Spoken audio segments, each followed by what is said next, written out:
SSC के English series में आप लोगों का फिर से स्वागत है। तो ये है इंग्लिश का प्रैक्टिस सेट 3। तो क्वेश्चन है, ये सेंटेंस 4 सेगमेंट में बटा हुआ है। अब किस सेगमेंट में गलती है ये तुम्हें बताना है। तो चलो एक बार पढ़ के देखते हैं। The team was very happy with their performance in the championship. तो देखो इसमें गलती कहाँ पे आ रही है, जब ये सब्जेक्ट जो है, ज्यादातर तुम्हें जो है सब्जेक्ट और वर्ब का ही खेल देखने को मिलेगा। तो यहाँ पे देख सकते हो जो सब्जेक्ट जो है वो क्या है, द टीम। और द टीम क्या है, एक सिंगुलर कलेक्टिव नाउन। तो इसके साथ जो वर्ब लगा है वो भी सिंगुलर लगा है। तो आगे चल के जब इसके लिए कोई प्रोनाउन यूज होगा तो वो भी कौन सा होगा, सिंगुलर ही यूज होगा। तो यहाँ पे विथ देयर परफॉर्मेंस नहीं होगा, यहाँ पर होगा विथ इट्स परफॉर्मेंस। तो इसीलिए जो है ये सेगमेंट गलत है।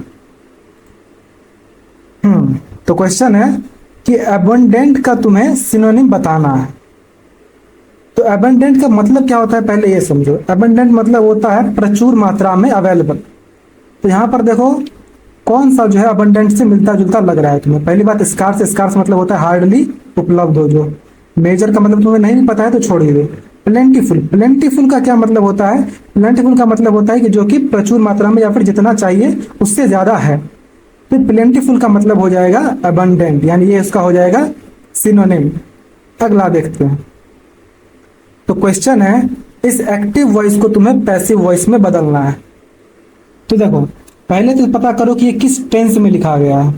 तो the students subject plus verb plus subject plus is am are plus V4 plus object. तो ये तुम्हारा आ जा रहा है प्रेजेंट कॉन्टिन्यूअस टेंस में।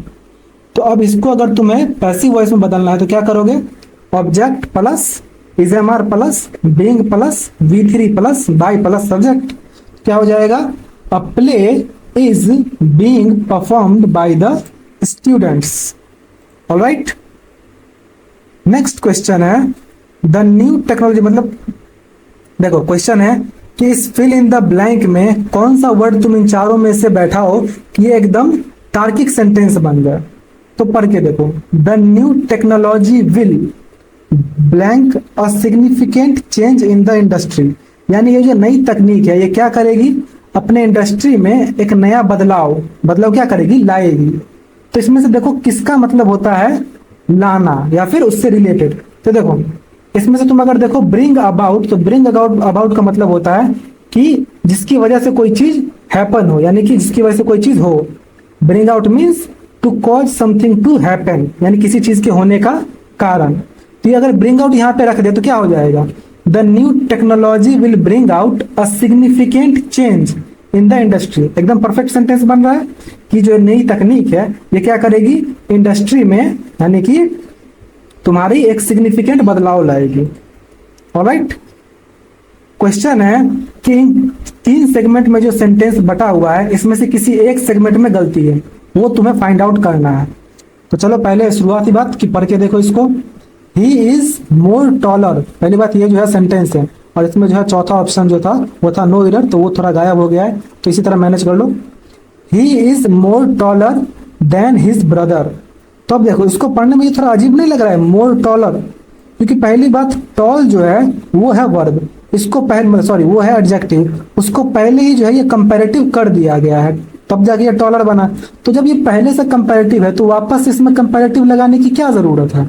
मोर जो है कंपैरेटिव डिग्री में ही बदलता है ना, तो ये तो पहले से कंपैरेटिव है, तो इसीलिए ये जो है सेगमेंट ये गलती हो जाएगा। इसका जो सही सेंटेंस होगा वो होगा he is taller than his brother.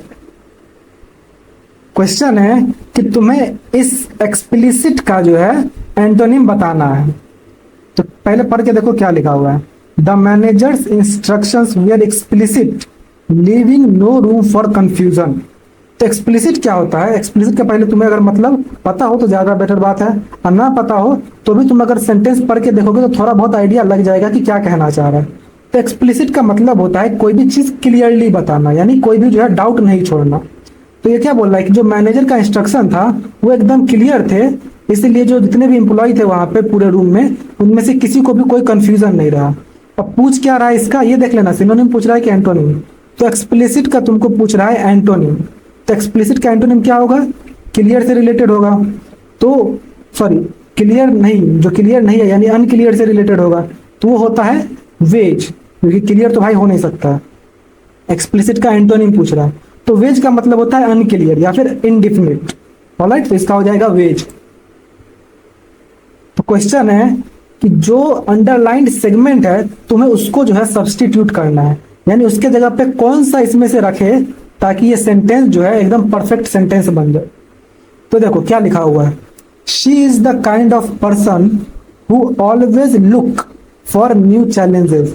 तो देखो यहाँ पे लुक जो है वो थोड़ा सा अजीब लग रहा है, क्यों? क्योंकि देखो ये लुक जो है किसके लिए आ रहा है, हु के लिए आ रहा है, जो कि एक प्रोनाउन है। ये प्रोनाउन किसके लिए आ रहा है, तो शी के लिए आ रहा है, जो कि एक सिंगुलर नाउन है। तो ही शी इट के साथ क्या लगता है, जो कि सिंगुलर नाउन है उसके साथ लगता है वर्ब फॉर्म फाइव। तो जो प्रोनाउन यहाँ यूज हुआ है वो यूज हुआ है जब सिंगुलर के लिए, तो यहाँ जो वर्ब यूज होगा वो भी किसके लिए यूज होगा, इसी नाउन के लिए जो कि है शी। तो यहाँ पर कैसा होगा, वर्ब फॉर्म फाइव होगा, क्योंकि सिंगुलर हमें यहाँ पे देना होगा वर्ब का फॉर्म। तो यहाँ पे हो जाएगा लुक्स। तो देखो यहाँ पे कहाँ पे ऑलवेज लुक्स फॉर लिखा हुआ है, तो ऑलवेज लुक्स फॉर ये रहा, तो बस ऑप्शन बी करेक्ट है। तो क्वेश्चन है तुम्हें इस ग्रुप ऑफ वर्ड्स को वन वर्ड सब्सटीट्यूट बताना है, यानी अनेक शब्दों के लिए एक शब्द। तो क्या लिखा हुआ है, the study of the nature of God and religious belief, इसे क्या कहा जाता है, तो इसे भाई थियोलॉजी कहा जाता है। धर्म के या फिर भगवान के अध्ययन को जो है थियोलॉजी कहा जाता है।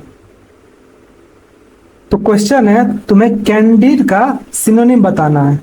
तो कैंडिड का मतलब क्या होता है, कैंडिड का मतलब होता है स्ट्रेट फॉरवर्ड, यानी जो है मुंह पर बोलना। तो इसमें से क्या हो सकता है, तो बोलते हैं ना टू बी फ्रैंक, यानी कि मैं झूठ नहीं बोलूंगा, सच सच बता रहा हूं जो बात है। तो कैंडिड का सिनोनिम होता है फ्रैंक। तो क्वेश्चन है कर्टेल का तुम्हें अपोजिट मीनिंग यानी एंटोनिम बताना है। तो एक बार पढ़ के देख लो sentence, the company decided to curtail its spending on marketing. हम तुम्हें से कितने होगा जिसको जो है कर्टेल का मतलब नहीं पता हो, तो कर्टेल का मतलब होता है रिड्यूस करना यानी कम करना। तो कंपनी ने क्या डिसाइड किया है कि मार्केटिंग पे वो पैसे कम खर्च करेगी। तो इसका अपोजिट मीनिंग पूछ रहा है यानी एंटोनिम पूछ रहा है। तो रेस्ट्रिक्ट, रेड्यूस और लिमिट तो होगा नहीं, क्या होगा, इंक्रीज होगा। हाँ, तो क्वेश्चन है कि तुम्हें प्रेज्ड का अपोजिट मीनिंग यानी एंटोनिम बताना है। तो प्रेज्ड का तो मतलब खैर पता ही होगा, क्योंकि इतना तो होना चाहिए यार। तो प्रेज्ड का क्या मतलब होता है, प्रशंसा करना, एडमायर करना। तो इसका अपोजिट क्या हो सकता है, तो एडमोनिस्ड हो जाएगा। एडमोनिस्ड का क्या मतलब होता है, एडमोनिस्ड का वैसे अगर जो एक्चुअल मीनिंग देखे तो वो होता है वार्न करना या इंटिमिडेट करना, समझो रिप्रीमांड करना, डराना धमकाना काइंड ऑफ। तो यहाँ पर जो है यही एक एकदम क्या बोलते हैं उसको परफेक्टली बैठ रहा है, बाकी सेलिब्रेटेड, कमेंडेड ये सब तो बैठ नहीं रहा है। Select the option that can be. तो देखो क्वेश्चन है कि तुम्हें इस ग्रुप ऑफ वर्ड्स का वन वर्ड सब्स्टिट्यूट बताना है, अनेक शब्दों के लिए एक शब्द। तो क्या है, a place for the storage of wine और other alcohol drinks, alcoholic drinks. तो देखो तुमने जो है जो विदेशी पिक्चर होगा उसमें देखा होगा कि क्या होता है कि जो लोगों के घर होते हैं, जो रईस लोगों के घर होते हैं, उसमें क्या करते हैं वो लोग ग्राउंड फ्लोर बनवाते हैं, और ग्राउंड फ्लोर में जो है वो लोग महंगी महंगी शराब वगैरह रखते हैं। तो उसी रूम को जो है सेलर कहा जाता है। बेसिकली जो है इसमें जरूरी नहीं है कि वो ग्राउंड में ही हो, लेकिन सेलर जो है उसका मतलब होता है कि सेलर इज अ रूम जहां पर जो ग्राउंड लेवल होता है हाउस का, वहां पर जो है वो वाइन वगैरह स्टोर किए जाते हैं। तो ये प्लेस पूछा है, तो क्या फर्क पड़ता है कि ग्राउंड में हो या फ्लोर पे हो, सीधा ये सेलर जो है इसका आंसर हो जाएगा। अब बताना इसमें से कौन सा इनकरेक्टली स्पेल्ड है। तो 3 सही स्पेल्ड होंगे और एक जो है इनकरेक्ट होगा। तो इसमें से देख लो, अकोमोडेट सही है, सेपरेट, देखो अब सेपरेट गलती लिखा हुआ है क्योंकि SEP के बाद A होता है, यहाँ पर E नहीं आएगा, तो ये गलती लिखा हुआ है। लेकिन इसके बावजूद हम बाकी दोनों भी पढ़ के देख लेते हैं। मिलेनियम सही है और सुपर सेट सही है। चलो, क्योंकि कितना बार क्या होता है ना कि जो वर्ड तुमने देखा तुम्हें लग रहा है ये गलत लिखा हुआ है, इसके बावजूद तुम अगर बाकी दोनों पढ़ लोगे ना तो इससे ये बेनिफिट होगा कि अगर, क्योंकि इंग्लिश भाई ऐसा है जहाँ रोज बहुत सारे वर्ड्स बनते रहते हैं, हर साल कितने सारे वर्ड जो है ऑक्सफोर्ड डिक्शनरी में तुमको दिखेंगे कि ऐड हो रहे हैं, तो वो लोग नया नया वर्ड बनाते रहते हैं। हो सकता है जो वर्ड तुम पढ़े और तुमको लग रहा है गलत लिखा हो, उसी का कोई नया वर्ड आया हो जिसका वो मतलब हो, कोई नया वर्ड आया हो जिसका वो मतलब हो और वो सही लिखा गया हो। इसलिए चारों ऑप्शन पढ़ लेना ज्यादा बेटर होगा। तो क्वेश्चन है पैसिव वॉइस में सेंटेंस दिया गया है और एक्टिव वॉइस में बदलना है। तो क्या है देखो, the homework was completed by the student. तो पहले देखो ये किस टेंस में है, तो ये कौन सा टेंस में है, वाज प्लस V3 लगा हुआ है, यानी कि ये सिंपल पास्ट टेंस को बदला गया है। तो ये क्या लिखा हुआ है, ऑब्जेक्ट प्लस इजएमआर बोलना, was were plus V3 plus subject. तो अब इसको तुम बदल दो, तो क्या हो जाएगा, सब्जेक्ट प्लस V2 आ जाएगा यहाँ पर। तो ये किसमें V2 है, the student completed the homework, ये हो जाएगा subject plus V2 plus object. ये देखो फॉर्म याद करना पड़ेगा भाई, इतना मेहनत कर लो कम से कम। नेक्स्ट है कि तुम्हें अंडरलाइंड सेगमेंट जो है यानी कि वुड हैव नोन, इसको तुम्हें इन चारों में से किसी एक से रिप्लेस करना है ताकि ये सेंटेंस सही बन जाए। तो क्या हो सकता है, पहले इसको पढ़ के देखो। If I would have known about the problem I would have help.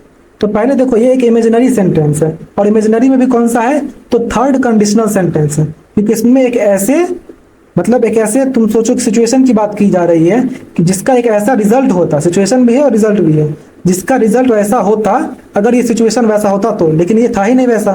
तो क्या बोल रहा है कि अगर मुझे तुम्हारे प्रॉब्लम के बारे में पता होता तब शायद मैं तुम्हारी हेल्प कर पाता। तो यहाँ पर गलती ये है कि क्या बोल रहा है, if I would have known about the problem I would have help. तो जब यहाँ आई वुड हैव हेल्प है, यहाँ वुड हैव सही लिखा हुआ है, लेकिन यहाँ इफ आई वुड हैव जो नोन जो है ये गलत लिखा हुआ है, क्योंकि इसका जो सेंटेंस मेकिंग होता है, जो इसका सेंटेंस मेकिंग का रूल होता है वो होता है इफ आई हैड नोन। यहाँ पर जो है हैड या फिर अगर तुम्हारा कोई और सेंटेंस होता जैसे कि जनरली हैड ही लगता है, तो यहाँ पे देखो इफ आई हैड नोन लगेगा, या फिर अगर तुम्हें इफ को हटाना हो तो हो जाएगा हैड आई नोन। तो क्या हो जाएगा, इफ आई हैड नोन, यानी ऑप्शन ए। तो क्वेश्चन है कि तुम्हें इस ईडियम का एग्जैक्ट मीनिंग बताना है कि क्या होता है। To let the cat out of the bag, इसका मतलब होता है टू रिवील अ सीक्रेट। ये मैंने टॉप 200 वाले में करवा रखा है, जाके देख लो। नेक्स्ट है कि तुम्हें इन चारों में से जो इनकरेक्टली स्पेल्ड वर्ड है, जो गलत लिखा हुआ है स्पेलिंग, वो फाइंड आउट करना है। तो पढ़ के देख लेते हैं। बिगिनिंग सही है, 40 सही है, डेफिनेटली, अब देखो डेफिनेटली गलती लिखा हुआ है, क्योंकि डेफिनेटली की स्पेलिंग होता है DEFINI होता है, यहाँ पे जो ए लिख दिया है ये गलत लिख दिया है, तो इसलिए यही इनकरेक्ट है। बाकी कैलेंडर भी सही लिखा हुआ है। अब है कि तुम्हें जो फ्रेज दिया गया है इसका वन वर्ड सब्सटीट्यूट बताना है। तो a person who is indifferent to pleasure और पेन, यानी कि ये बोल रहा है कि जो प्लेजर और पेन के लिए जो है ना थोड़ा सा इंडिफरेंट हो, यानी थोड़ा हटके हो। तो इसमें से कौन सा तुमको दिख रहा है कि एकदम या तो एकदम या नहीं तो आसपास उसके बैठ रहा हो। तो देखो स्टोइक का क्या मतलब होता है, स्टोइक का मतलब होता है कि जो पेन को इंड्योर कर सके, यानी सह सके बिना किसी फीलिंग को दिखाया हुआ, बिना किसी जो है कंप्लेन को दर्शाए हुए। तो वही बोल रहा है कि जो अपने पेन के प्रति जो इंडिफरेंट हो, यानी पेन में क्या होता है, दर्द होता है, लेकिन जो इंसान बिना दर्द को दिखाए पेन को सह लेता है उसे ही स्टोइक कहते हैं, इसलिए इसका स्टोइक हो जाएगा। क्वेश्चन है तुम्हें पेरेलियस का जो है सिनोनिम बताना है। तो पहले समझो पेरेलियस का मतलब क्या होता है। तो पेरेलियस का मतलब होता है रिस्की काम, पूरा ही मतलब फुल ऑफ डेंजर, जो जिसको कहते हैं। जैसे कि मान लो अगर तुम थैनोस के सामने पीटर पार्कर को खड़ा कर दो तो वैसा वाला हाल है। तो इसीलिए इसका जो है सिनोनिम क्या हो जाएगा, हजार्डस, क्योंकि हजार्डस का भी मतलब होता है रिस्की या फिर डेंजरस। अब है select the most appropriate meaning. तो क्वेश्चन है कि तुम्हें इस ईडियम का अप्रोप्रिएट मीनिंग बताना है। तो है to get a taste of your own medicine. तो ये भी मैंने टॉप 200 में करवा रखा है भाई मेरे, देख लो। इसका होगा to experience the bad treatment you have given to others. तो इस तरह सेट 3 खत्म होता है। आपका जो भी स्कोर हुआ कमेंट कर दीजिए, एंड मिलते हैं नेक्स्ट वीडियो में।